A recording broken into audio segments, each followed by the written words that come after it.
We are being fired upon from all fronts, from every border.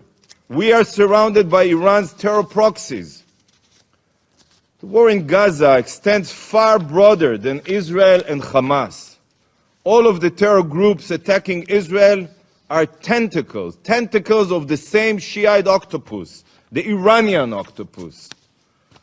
So I ask you, and be honest with yourselves, what would you do? What would you do if you were in Israel's shoes? How would you react if your existence was threatened every single day? While the Ayatollah regime thinks, they only think, that Israel is a frog in a boiling water, that we are becoming accustomed to the threats on our survival and won't notice until it's too late, they are wrong. You are wrong. This attack crossed every red line, and Israel reserves the legal right to retaliate. We are not a frog in boiling water.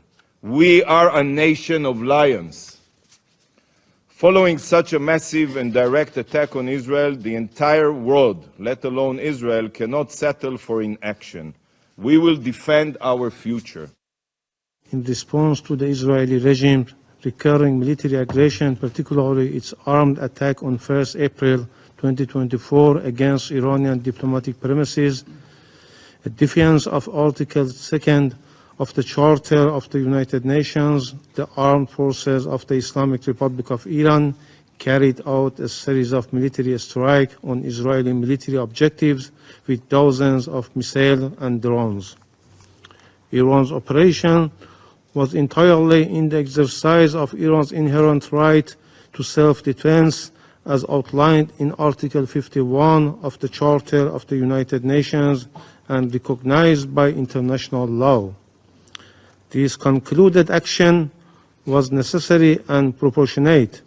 It was precise and only targeted military objectives and carried out carefully to minimize the potential for escalation and prevent civilian harm.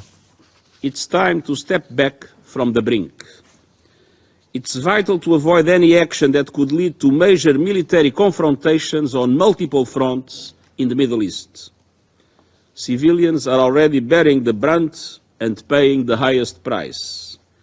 And we have a shared responsibility to actively engage all parties concerned to prevent further escalation.